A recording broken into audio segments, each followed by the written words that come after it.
이 근원적 일기가 어떤 방식과 농도와 구조로서 연결되고 해소되는가에 따라서 이게 정, 기, 신이라는 세 가지 형상으로 나타나는데 정은 형태라고 하고요. 기는 생명, 신은 이성이라고 합니다. 그래서 이 세 가지 형상으로 나타난다고 봅니다. 유교에서 말하는 인간 생명은 천지 생명력의 정교한 합성체인데 하늘 기운의 정묘한 형태를 혼이라 칭하고 땅 기운의 정묘한 형태를 백이라고 칭합니다. 그래서 혼백은 다름 아닌 귀신이라 하겠습니다. 유교가 단순한 도덕 체계가 아니고 종교로서 기능하느냐 못하느냐의 관건은 혼백이 이 세상에서 삶을 누린 다음 사후에 그 영원성과 자기 동일성을 어떻게 지속하느냐의 문제로 시작된다고 하겠습니다. 이제 공자의 말씀을 보시면 언어의 선진편이라는 그 말씀을 보시면 사람을 바르게 섬기지 못하고서 어찌 귀신을 섬기겠느냐.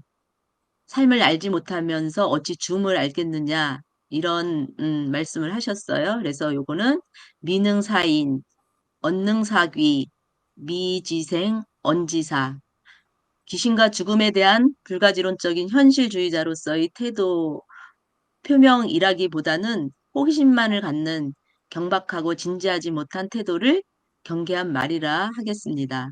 그리고 또 논어의 이길편에서 보시면 제여제, 제신, 여신제, 자왈, 오불여제, 여불제 요거는 제사를 지내심에 조상이 앞에 계시듯이 하셨고 신을 제사함에 신이 앞에 임재한 듯 하셨다. 공자 말씀하시기를 제사에 참석하지 않으면 안 지냄과 같다고 이렇게 말씀을 하셨다고 합니다.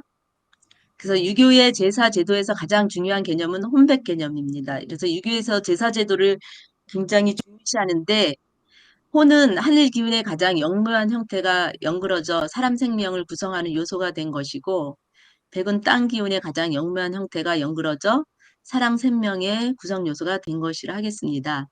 혼백은 두 가지가 모두 단순한 육체는 아니고 정신 활동과 육체적 활동을 가능하게 하는 영묘한 정신적 실체이라고 하겠습니다. 제사 행위가 이루어질 때 혼령들은 이 땅에 아직 살아남고 있는 후손들의 지극한 정성과 기도에 감응한다는 것입니다. 네, 유교의 죽음 이해를 보시면 죽음 이후 원기, 즉 일기예로 환원하고 말 것이지만 일정 기간 동안은 개체 조령의 불면성을 믿을 수밖에 없었다고 합니다. 임종에 직면한 유교적 사람들은 죽은 뒤 조령들을 뵌 면목을 갖추는 것이 중요하고 자신의 혼백이 단순한 귀신 세계에 머무는 것이 아니라 조령들이 세계로 진입해 가기를 염원하고 그것이 중요한 일이라 생각되었다고 이렇게 죽음 이해를 하고 있습니다.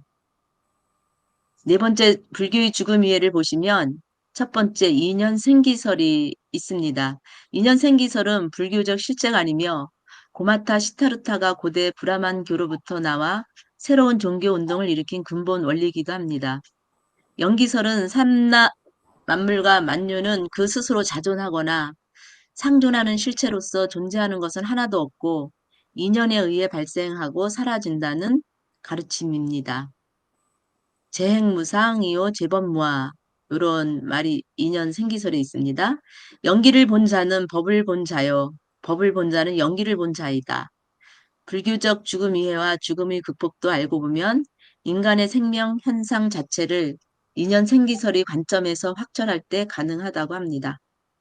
죽음이란 커다란 생명의 연기적 존재 양태이며 큰 생명 흐름의 과정 속에 있는 한 단계의 고리일 뿐이기 때문에 독립적인 죽음이라는 실체는 없다고 보는 것입니다. 그것은 깨달음이 해탈이요. 불생불멸이다고 하겠습니다. 두 번째, 업에 근거한 극락왕생 신앙을 보시겠습니다. 인연 생기설은 자연이 업 이론을 낳는다고 합니다. 업이란 존재하는 생명체들이 특히 사람이라는 생명체가 생유기간 동안 집착과 망집으로 인해 남기는 정신적, 물질적 영향력이라고 말할 수 있겠습니다. 연기설적 관점에서 불교는 사람 생명의 존재 양식을 사종으로 설명하는데 생명이 수태를 통해 결정되는 찰나를 생유라 하고 생명이 삶을 누리다가 죽음 직전까지의 생인 것을 본유라 하고 최후의 임종을 맞는 생명을 사유라 하고 인연 생기 법칙에 의해 새로운 생명이 결성되는 중간 단계의 중유가 이것을 사종이라고 말하겠습니다. 그러므로 죽음은 사유요. 죽음 이후 49일 동안은 중유인데 이 기간 동안 인간 생명의 존재를 중음신이라고 부른다고 합니다. 망자가 망생하기를 발언하는 천도제나 망자를 위해 불사를 드리는 49제는 중음신이 서방 정토 극락에 왕성하기를 염원하는 종교 의례라 하겠습니다. 심층 심리학자 칼 구스타프 융 박사가 인류의 고전이라고 극찬하는 티베트 불교의 작품 사의 서 원 제목은 바르도 데톨인데 바르도는 바로 중유 단계 중음신을 말하는 것이고 테톨은 듣는 것만으로도 영원한 자유에 이른다라는 뜻이라고 하겠습니다. 고승들이 말하는 무심, 해탈, 평정한 입장은 너무나 고답적인 교학적 가르침이기 때문에 서방 정토나 극락을 상정하고 거기에 태어남으로써 육도 윤회를 벗어나기를 바라는 것이라고 하는데 불교에서는 이렇게 사유, 사종을 하고 육도 윤회를 꼭 알아야 된다고 해서 제가 여기 적어놨습니다. 육도윤회란 생명이 있는 것은 6가지 세상에 번갈아 태어나고 죽어가는 것이라고 하는데요. 육도윤회는 이제 사유 과정을 거치고 또 사막도가 있다고 합니다. 지옥도, 아기도, 축생도가 있고 삼선도가 있는데 인간도, 아수라도, 천도가 있겠습니다. 그래서 육도윤회는 이것들을 다 거치는 과정을 얘기한다고 합니다. 고승들의 죽음 이해는 생사의 현장에 집착을 극복하고 생사가 곧 열반이요. 진공은 묘공이요. 진여계가 곧 생멸계임을 깨닫는 데 있다. 영기적 고리를 초탈한 절대 자유, 불생불멸의 대생명을 확철 득증함으로써 죽음이란 없는 것이다 라는 것을 깨달아 죽음을 극복하려는 종교가 불교의 진면목이라고 보아야 할 것입니다. 6번째 그리스교의 죽음 이해를 보시겠습니다. 죽음 이해의 4가지가 있는데 고대 이스라엘 헤브라이즘의 죽음 이해가 있고 고대 중동 지방에서 형성된 선악 이원론과 종말 사상이 있겠고요. 헤라 철학 전통 특히 플라톤 및 신플라톤주의 영육 이원론과 영혼 불명론 그 다음에 4번째는 예수 그리스도의 십자가 죽음과 부활 체험이 있겠습니다. 그래서 고대 이스라엘 수홀 신앙을 보시면 고대 이스라엘 신앙 아브라함, 이삭, 야곱으로 대표되는 고대 셈 종족 조상들의 죽음 이해는 그리스도 죽음 이해의 첫 출발점이고 기초가 되어야 한다고 합니다. 사람이 죽으면 그 생명의 입김은 창조주 하나님께로 거두어가고 사람은 그가 본래 지음받은 근원의 땅과 먼지로 돌아간다고 본 것입니다. 그래서 시편의 기자에 보시면 가련한 할 죽을 인생들아 티끌로 돌아갈지어다. 또 창세기 3장 타락설화에 보시면 너는 땅에서 나왔느니 땅으로 돌아갈 때까지 내 얼굴에 땀을 흘려야 먹을 것을 먹게 될 것이다. 너는 먼지니 먼지로 돌아갈 것이다. 이런 어, 내용이 있다고 합니다. 고대 히브리 인간관에는 영육 이원론도 없고 영혼 불멸론도 없다. 수명을 다하여 자연사 하는 것이 축복이고 살아있는 동안 창조주 앞에서 혈족 및 이웃 사람들과 더불어 즐겁게 지내고 노동의 대가로서 풍성한 먹거리를 향유하다가 죽으면 열조에게로 돌아간다라고 표현했습니다. 그래서 죽으면 열조에게로 돌아가되 스올이라고 부르는 어떤 특정 시공간에게로 간다고 보았습니다. 수월은 하나님의 주권 아래에 있고 하늘과 땅이라고 부르는 신비한 창조 세계 안에 특정한 시공간이지만 그것은 생명력이 없는 세계예요.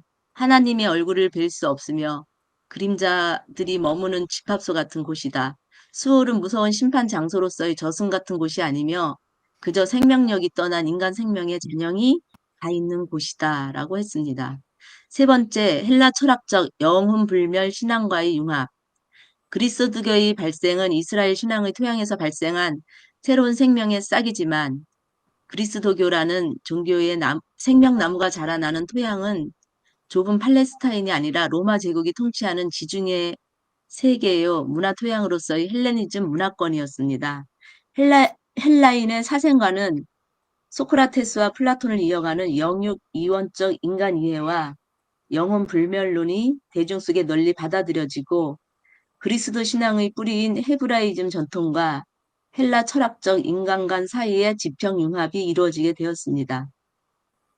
히브리인들의 소극적 소울 신앙은 적극적인 천국 신앙으로 변하고 의롭게 죽은 자들의 보상과 영생 보장이 시간의 종말 이전에 이미 천국에서 앞당겨진다는 신앙이 나타나게 되었습니다. 유한한 인간 생명은 죽음으로써 끝나고 하나님의 은총을 부활의 때까지 기다린다는 신앙이 변화되어 사람이 죽으면 그 영혼이 초월적 영계 곧 천국으로 가서 그가 땅 위에서 뿌리고 심은 대로 거둔다는 영생 신앙이 그리스도교 죽음관으로 자리 잡게 되었습니다. 그래서 그리스도의 예수의 부활 생명을 보시면 그리스도의 사생과는 역사적 예수의 십자가 죽음 사건이요. 무언가 이성으로서는 확인 불가능한 부활 사건이 발생하여 피조물의 새로운 첫 열매가 되었다는 신앙 고백 위에 서 있습니다. 그리스 플라톤 철학과 닮은 영혼 불멸설을 믿는 것 같지만 어디까지나 창조주 하나님이 유한한 생명에게 덧입히는 새로운 영적 생명체로서의 영체 부활임을 고백한다고 하였습니다. 네 번째, 창조주 은총의 선물인가? 이제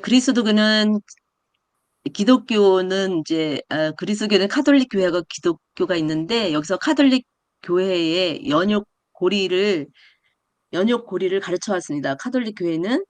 근데 이제 연옥 교회가 뭔가 했더니 죽어서 가는 곳이라고 이렇게 가르쳤다고 합니다. 그래서 중세기 시대는 연옥 고리가 주로 인과응보적인 심판 사상의 무게가 실렸으나 점차로 연옥 고리의 진정한 의미를 재숙고하여 그레샤케를 비롯한 카톨릭 교회의 신학자들은 죽은 자들 영혼의 정화기관으로 이해한다고 합니다.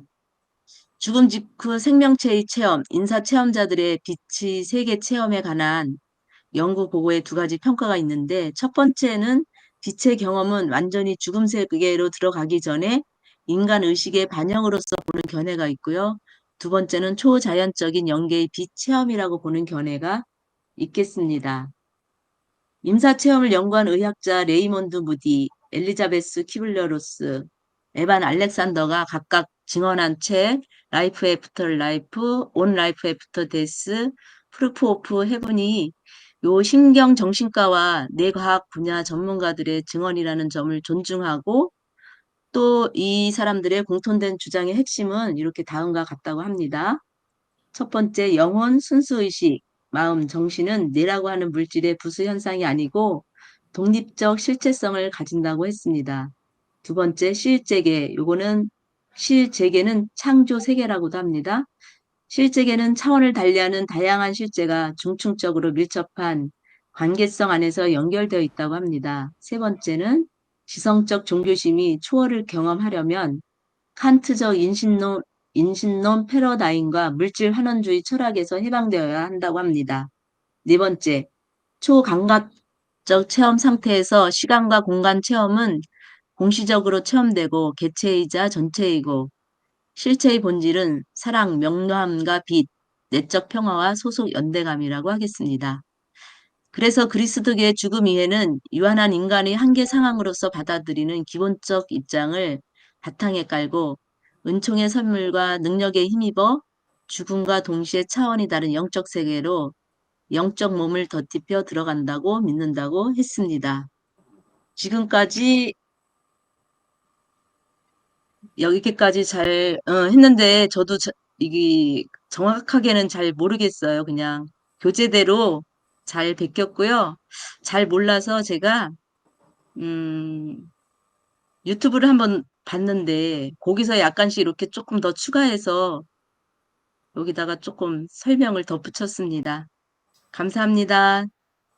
수고하셨습니다. 한남충 감사님 바로 발표하시죠. 예.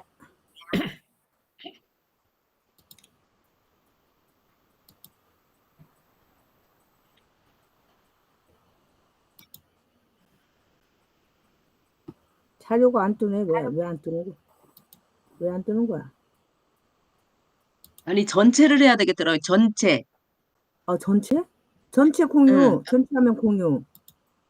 아까 그 안 위에, 돼서 전체 화면 공유하니까 되더라고요. 그래? 그 위에 창 전체 하면 그렇게 있거든요. 했어요. 다 네? 했어요. 네.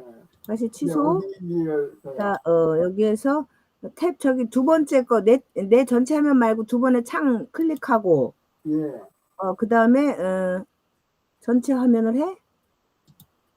공유. 됐어요? 됐나요? 아, 됐다야. 네. 근데 나는 화면이 왜 안 보일까요? 꼼꼼해요, 왜? 됐나요? 거기 클릭해 보세요. 어디를 클릭해요? 화면에서 클릭. 어? 지금, 안 돼, 또. 저기 없죠? 누구야? 나한테는 지금 안 보여. 화면이 한글이 안 보여요? 아니, 보이긴 한데 흐릿하게 보여. 예? 흐릿하게 보인다고 숨기기가 됐나? 공유 중지가 됐나? 아닌데? 미트가 창을 공유하고 있습니다. 무시해? 됐다. 보이나요? 네, 잘 보여요. 근데 왜 안 내려가요? 이게 움직여지지가 않네? 지지가 않네? 이게 화면이 내려가야 되는데 안 내려가. 어찌할까요? 다시. 그러면 나왔다가 다시 해야 돼요. 아이, 참네. 나가지지도 않네. 공유 중지. 예, 됐어요? 그러면, 다시 창, 화살표 있는 네모. 네모 창 2개 누르고, 그 다음 전체 화면을 해야 돼요? 전체 화면에 그 발표할 자료가 있어요. 넣어놨는데. 근데 내 화면이 표시되고 있지 않대. 안 떠요. 또, 안 떠요? 예, 그러니까 그 한글 파일 뜬 창을 열어야 돼요. 그래?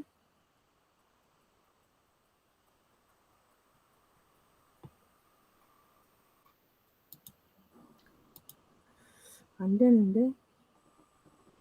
다시 이거 나갔다 들어와야 돼요. 저요? 예. 음, 우측 상단에 보면 발표 중지하기가 있을 거예요. 발표 중지하기가 없어요. 상단에 보이지도 않아요. 발표 중지하기 없어. 공유 중지? 네, 됐어요? 다시 다시 그러면 창을 어떻게 눌러요? 화살표 발표 눌렀어. 시작하고 그 다음에 그러면 창 눌렀어. 그 다음에 크롬 앱 있죠. 거기에 파일이 있나 보세요. 파일이 떴어요. 죽음의 가장 값진 그게 떴어요. 예, 예, 그걸 클릭하시고 그걸 클릭하면 공유 누르고. 네, 공유가 활성화되고 근데 나왔어요? 네, 화면 떴는데 이제 움직이나 네, 보세요. 움직이지가 않아. 됐대요. 움직이네. 됐어요? 안 움직여지는데? 나는 안 움직여져. 이게 움직여지지가 않네.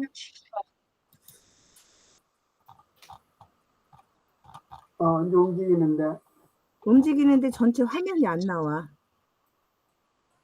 그 화면이 안 나와. 화면이 안 나와요? 네, 이게 전체 여기 우리 저기 화면을 보면 얘가 움직여지질 않아. 방금 위에 올라갔잖아요.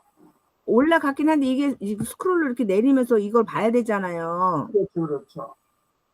근데 이게 움직여지질 않아. 올라가면 내려갈 수도 있는 거 아닌가? 이게 아니 이게 움직여지질 않아 이게. 마우스가 움직여지질 않아.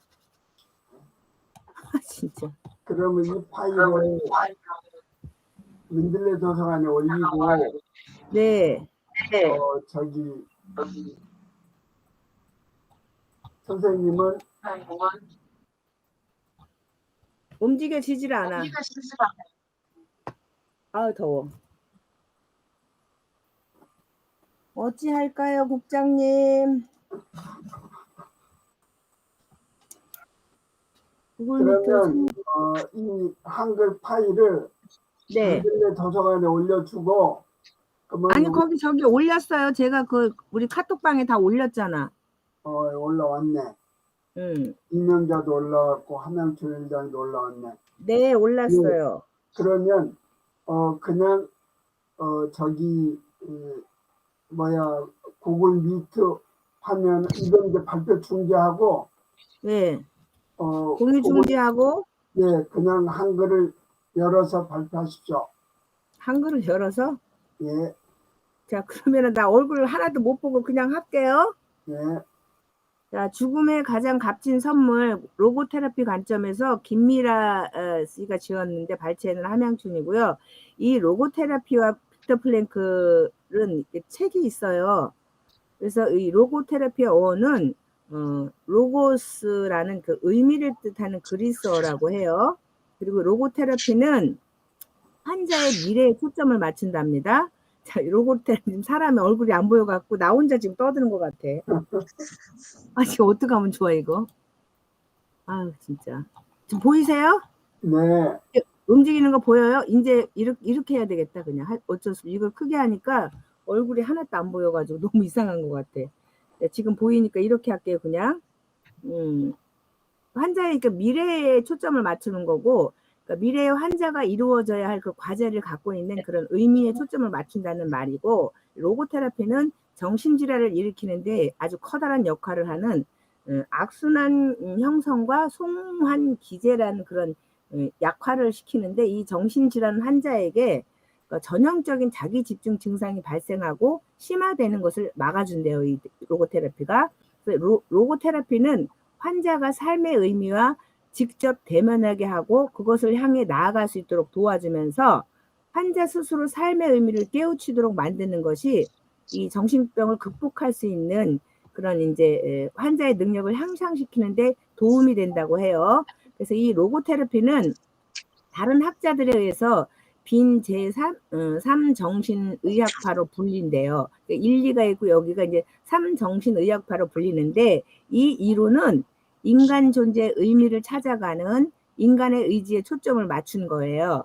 그리고 이는 인간이 자신의 삶에서 어떤 의미를 찾고자 하는 그런 노력을 인간의 원초적인 동력으로 보고 있다고 해요. 자, 그러면 빅터 프랭클이라는 이 작가는 그러니까 오스트리아 빈에서 이 사람이 태어났어요. 그리고 1905년 3월 26일 날 출생을 했고, 사망은 이분이 97년 2월에 사망을 했어요. 그리고 이제 오스트리아 빈 출신으로서 정신과 의사고, 초기에는 지금은 프로이드와 그러니까 알프레드 아들러하고 그 사람들하고 같이 교류를 하면서 심리학을 이제 따르다가 후에는 본인 스스로 독창적인 길로 이제 가게 되죠. 심리 치료의 기법 중 하나인 의미 치료의 창안자예요. 그렇게 보시면 되겠고요. 자, 이 사람이 1941년 틸리 그로서와 결혼을 해요. 그래서 아이를 임신을 하지만 이 부부는 아이를 낙태하도록 이제 강요를 당해요. 이제 그 나치 때. 그래서 그 후에 1944년도에 10월 19일 이제 아우슈비츠로 끌려가서 이 사람이 이제 그 45년에 45년 4월 27일에 미군에 의해서 이제 풀려나게 되는데, 그때 이제 풀려날 때 그 아우슈비츠에서 여동생 말고 가족들이 다 죽게 돼. 가족 모두가 사망을 하고 아빠 엄마도 죽고 자기 아내도 죽고 거기서 그런 상황이 발생을 하면서 이 포로소의 경험으로 인해서 그 사람 일대 이제 변혁이 이제 일어나면서 생이 정말 바뀌게 되는 거죠. 자, 그래서 이제 우리가 이제 이 책을 이제 지금 이제 여기서부터는 아까는 이 작가 로고 테라피를 쓴 작가하고 그다음에 로고 테라피 관점에 대해서 우리가 얘기했다면, 이거는 이제 지금 이제 인간의 본성에 대한 세계관이나 아니 차원적인 어떤 존재론. 그래서 이 빅터 프랭클은 인간을 기본적인 몸과 마음의 2차원적 존재가 아니라, 자, 몸과 마음 그리고 영의 3차원 존재로 이해했다는 거예요. 우리가 평상시에는 사람이 1차원하고 2차원하고 몸과 마음이 있다라고 평상시에 우리가 생활을 하는데, 이 사람이 이제 한 차원 더 가서 영적인 존재라고 이제 설명을 하게 되죠. 그는 영은 종교와 무관하다는 거예요. 예수님을 믿어서 뭘 믿어서가 아니라 그냥 예수님 안 믿어도 영이 있다라고 이 사람 생각하는 거예요. 인간은 종교와 상관없이 영적인 존재고 빅터 프랭크는 한 번도 아픈 적이 없고 상처받지 않은 인간의 영, 앞으로 한 번도 아프지도 상처받지도 않은 그런 인간 영이 있다라고 이 사람 정의를 하는 거예요. 그래서 영은 아프지 않다라는 거예요. 그래서 몸과 마음은 인간이 가지고 있는 것, 세상과 소통 중에 인간의 몸과 마음이 아프고 상처를 받을 수밖에 없지만 존재 자체적인 영은 과거에도 현재에도 미래에도 언제나 아프거나 상처를 받을 수 없다라고 생각하시는 분이에요. 그리고 이 로고테라피는 인간 본성에 대한 세계관 그리고 근간이 되는 그런 차원적인 존재로는 그러니까 인간 영을 단순한 그러니까 인간의 본성 한 차원을 이렇게 넘어서는 생물학적 아니면 심리적, 환경적인, 사회적인 어떤 그 제약에도 불구하고 포기하지 않고 다시 일어설 수 있는 그런 본성의 핵심으로 보는 게 이게 영성인 것 같아요. 이 사람은. 그리고 의미를 통한 그 치료와 이제 성장을 볼 때는 이 로고테라피를 의미를 통한 치료로 그다음 치료를 넘어서 인간의 진정한 어떤 성장에 초점을 두는 거예요. 다른 어떤 정신적인 그 치료를 할 때는 치료의 목적을 두지만 이 사람은 치료보다는 성장의 목적을 두는 것 같아요. 그리고 로고테라피는 그러니까 반대인 것 같아요. 이렇게 균형과 회복이 아니고 대부분 사람들은 균형과 회복이 맞아야 된다고 생각하는데 이 사람은 균형을 깨트려 갖고 그 깨트려 버려진 그 불균형 상태를 만들어서 치료하고 이렇게 성장하게 한다는 거예요. 조금 어렵더라고 이 사람 내용이. 현재 나는 누구인가를 넘어서 나는 무엇이 될 수 있는가?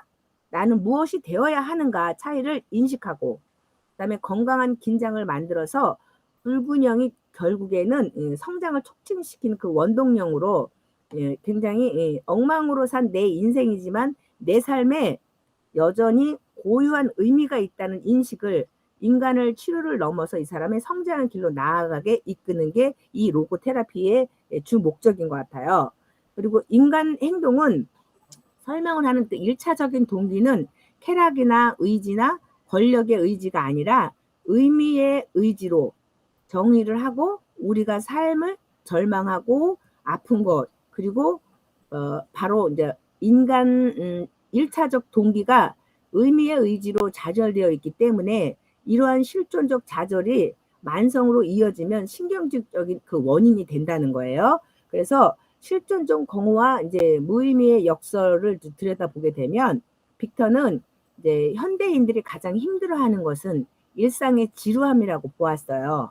자, 그래서 굶주림이 몸의 위험한 신호라고 이렇게 보면 지루함이란 영혼의 그러니까 위험한 신호라는 거죠. 여기에서 우리가 굶었어. 몸이 그럼 위험해지구나 이렇게 생각을 하는데 나 이게 재미가 없고 너무 지루해 라고 생각할 때 이 사람은 영혼의 위험을 느낀다라는 신호라는 거예요. 그래서 영적인 것과 이 몸의 그 육적인 것을 이렇게 좀 약간 분리시켜서 보는 경향이 있는 것 같아요.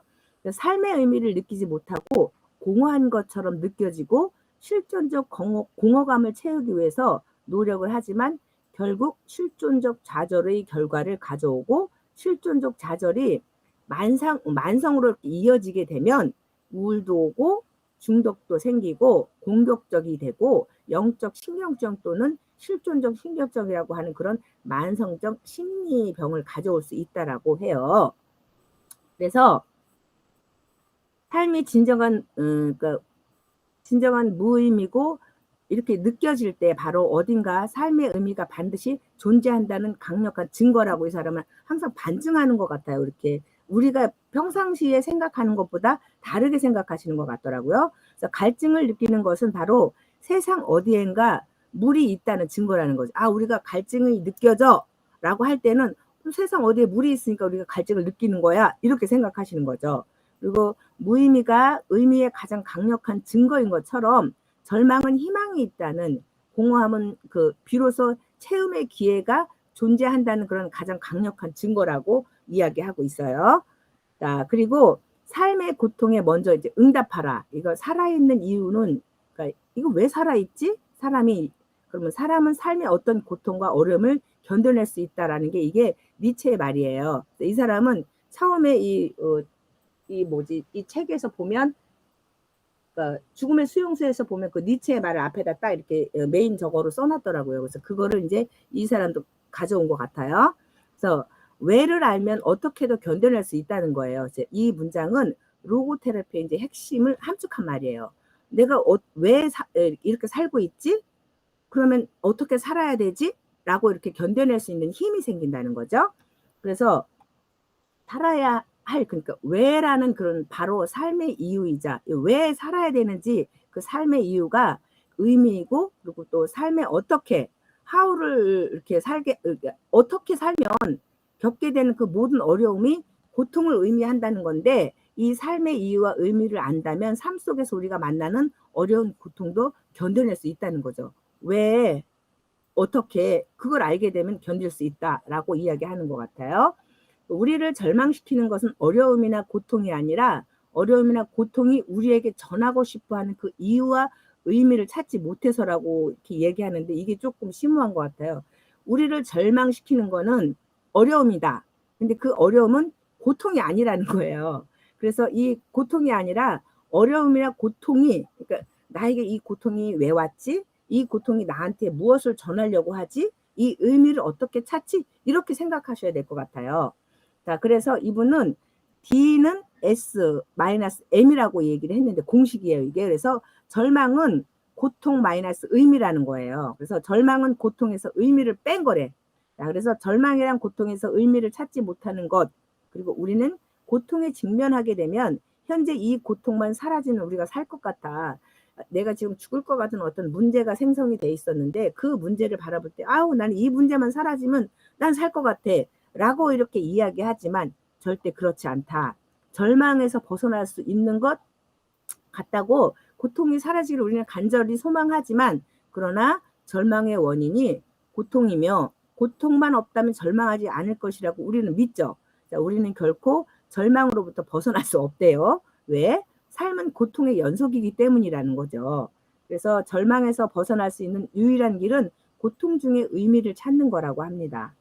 그리고 왜 살아야 하는지, 삶에 대한 나의 기대가 아니라 삶이라는 게 이제 나에게 기대하는 것이 무엇인지를 발견을 해야 된대요. 그리고 그 삶에게 질문하고 답하고, 왜 이 고통이 나에게, 이 고통을 묻는 것이 무엇인지, 그리고 고통이 나에게 던지는 질문들을 내가 알아듣고 찾아서 먼저 답을 하고, 이것이 고통에 대한 삶의 진정한 메시지라는 거죠.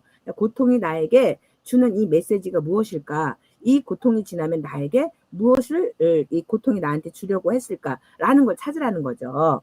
자, 그리고 죽음의 의미는 만약 나의 생이 한 달이라는 그런 시간만 남아있다면 나는 가장 먼저 무엇을 할 것인가?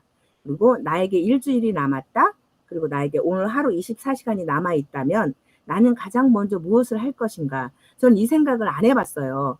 30일 남았다면, 아니면 일주일 남았다면, 오늘 24시간 남았다면 우리 모두가 한번 각자 생각해 보시고, 죽음 앞에서 모두가 뭐야 이거 또 안 보여.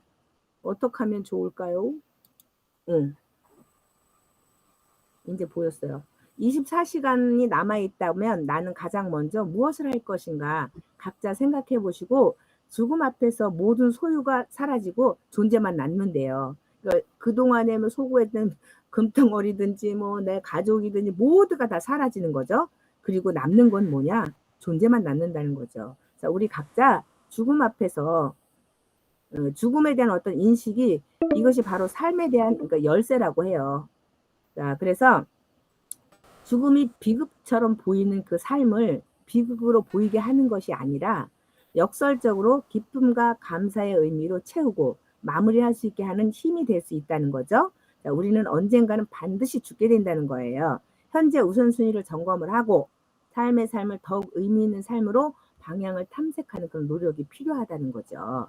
자, 의미 있는 삶의 양식을 이제 보시게 되면 고통, 죄책감, 죽음이라는 피할 수 없는 3대 이제 비극 앞에서 우리도 할 수 없는 것처럼 느껴지지만, 절망하는 그 순간에도 여전히 우리에게 할 수 있는 것이 있다는 거죠. 자, 우리는 삶의 역경에서 어떻게 반응하느냐, 바로 우리의 자유 선택 의지라는 거죠. 내가 어떻게 선택할지는 누구나 다 누구도 말리지 못하고 내 스스로 각자 개인이 선택한다는 거예요. 그래서 로고 테라피는 라이프 스타일이라는 거죠. 그럼 라이프 스타일이라는 건 뭐예요? 삶에 내가 어떤 패턴으로 살아가느냐 이거잖아요. 자, 그러면 삶과 죽음은 우리가 선택할 수는 없지만, 그렇죠? 내가 죽어야 되겠다 해서 금방 죽음을 내가 선택할 수 있는 게 아니잖아요.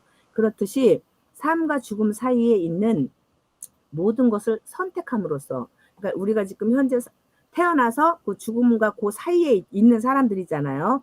60을 산 사람도 있고 40을 산 사람도 있고 그렇잖아요. 그 죽음을 선택할 수는 없지만 언젠가는 우리가 맞이하게 될 거예요. 그렇죠? 죽음이 언제 올지 아무도 모르지만 맞이하게 될 우리의 죽음 또한 가장 의미 있고 값진 삶의 선물로 이제 받아들여야 된다는 거예요. 그래서 삶은 죽음을 통해서 더욱 빛나고 완성되는 각자만의 유일하고 무조건적인 의미를 담고 있기 때문이라는 것이죠. 자, 그래서 오늘 이렇게 발췌를 급하게 마무리를 했습니다. 이상입니다. 수고했습니다. 박수를 보냅니다. 질문 있으십니까? 없다고 해주세요. 근데 되게 이 책을 읽으면서 너무 좋은 게, 이거 진짜 깊이 있게 좀 공부를 해서 요거를 가지고 강의 스토리를 만들면 아주 멋있는 강의가 될 것 같아요. 그래서 빅터 프랭클 이 책이 로고 테라피가 몇 페이지에 나오냐면요. 165페이지부터 215페이지까지 로고 테라피가 자세하게 나와요. 그래서 이 죽음의 수용소에서 이걸 읽어보시면 이해가 되실 것 같아요.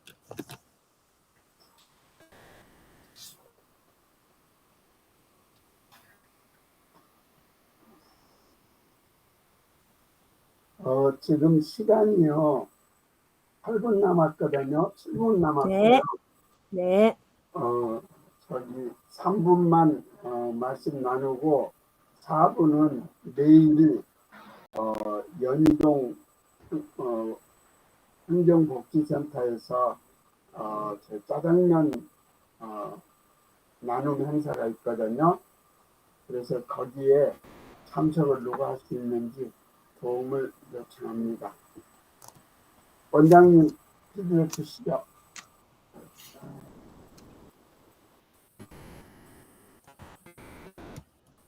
안 들려요. 마이크가 꺼져 있습니다.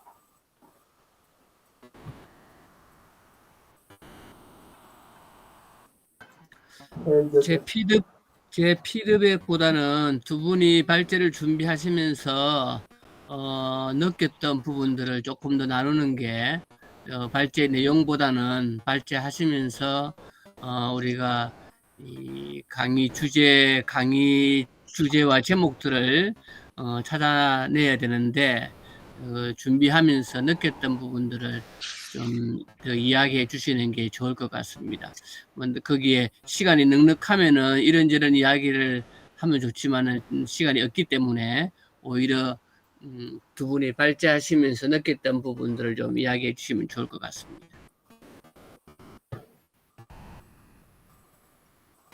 우리 이명자 선생님부터 먼저 말씀해 보시죠. 예, 저는 뭐 종교가 있다기보다는 그냥 무교에 가까운 사람인데 불교에 지금 뭐 다니긴 하지만 거의 뭐 무교라고 저는 생각을 해요. 근데 이제 이거를 보면은 제가 어렸을 때 이제 집에서 했던 그 내용들이 조금씩 있고요. 제가 기독교에 대해서는 잘 몰라요. 기독교에 대해서는 잘 모르겠고, 이제 불교나 유교 같은 경우는 저희가 장례의식 절차를 보면은 조금 이해가 가는 부분이 있는데 여기서 유교에서는 그 제사를 지내는 게 결론은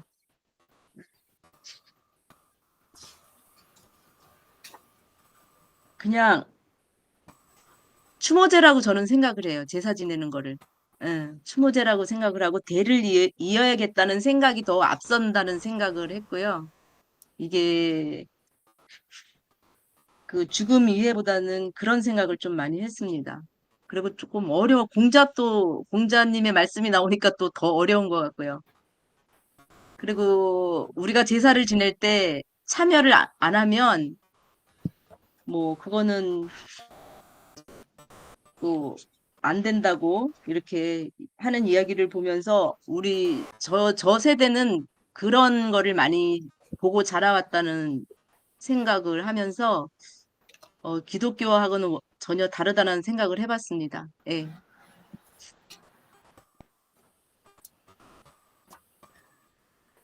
예. 함 선생님도 한 말씀 하시죠. 뭐 제가 이야기하기가 시간적으로 너무 한계가 있어가지고. 저는 이거를 발췌를 하게 되면서 죽음은 가장 값진 삶의 선물이라는 말이 맞는 게